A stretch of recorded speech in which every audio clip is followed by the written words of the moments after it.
Hello everyone, Neo Rashi here. Um, Today is day 7 of my 12 days of Christmas. Yesterday I made a mistake. I did give the right number of day on the video title, but I said that yesterday was day 5, but it was actually day 6. So sorry about that. Also, small announcement. You may have noticed by now that I haven't uploaded a weekly haul. That's because I only got 2 books this week, so I'm not going to make a weekly haul this week.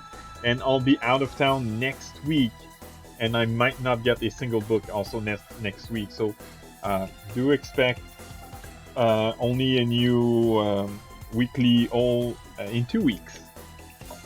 Anyway, uh, today's uh, today is day 7, and appropriately, I'm going to review a volume 7 of a series that I like quite a little bit, and it is volume 7 of Magilumiere Magical Girl Incorporation.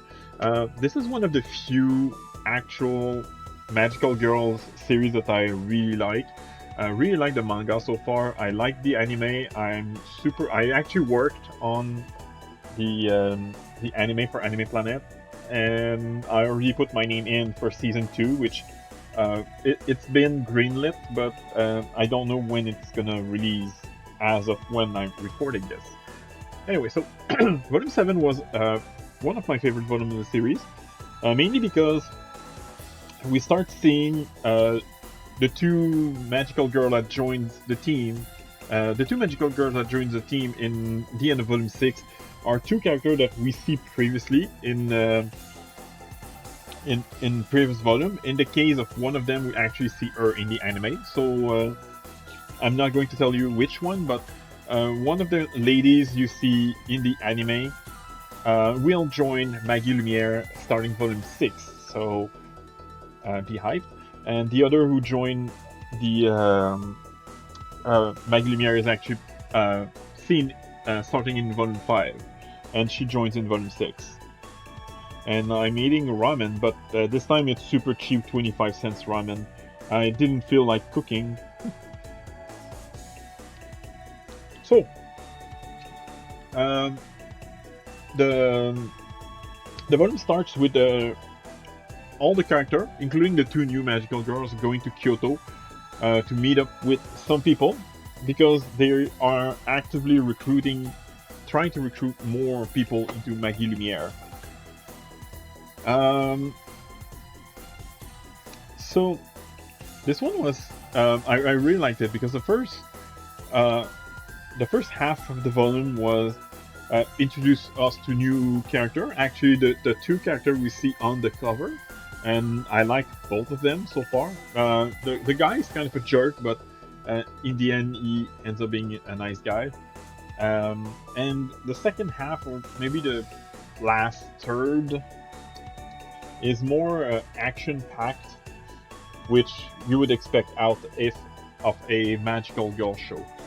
When I said it's one of the few magical girl series that I like, I have to emphasis on the fact that it's one of the few magical girl show where I actually like the action parts more than the slice of life parts. Like I did mention that for gushing over magical girl, I prefer the more slice of life parts. And even though I may or may not have mentioned that, but I really didn't like Yuki Yuna is the hero. But again, I did like some or most of the more slice of life parts of that series. Magilumiere is one of the is probably the prime exception where it's a magical girl show where I prefer the actual magical girl fights. So, Volume 7 was one of the best, if not the best so far. I still have to read Volume 8 through 10, but yeah, Volume 7 is so far my favorite, but I wouldn't say by a large margin though.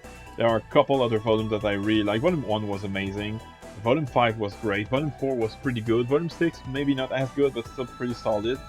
But yeah, I'd say overall the series has been great. But Volume 7 gets a 9 out of 10 for me, which is Not something I would normally give a magical girl show, but you know, sometimes you can be surprised.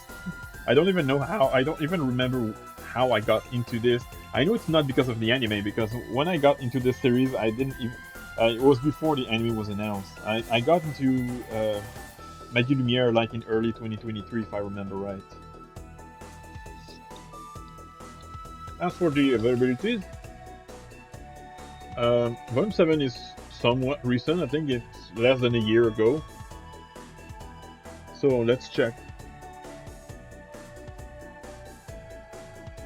I'm gonna type in 7. Okay, so it says there's only 7, but more to come. So it's still being printed. 19.99, which is a little on the more expensive side. Sorry, but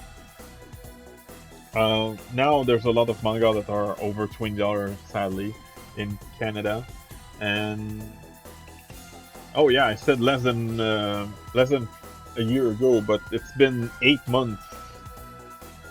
8 months and 5 days ago. So yeah, whoops, I don't know what happened here, but so yeah, you can get it for $19.99 in Canada, or as you may be able to see here, $12.99 if you want the digital version. And in the US, it's $14.99, which is still kind of expensive for a manga in the US. So, hope you enjoyed, and I'll see you tomorrow for day 8 of my 12 days of Christmas. Have a good day.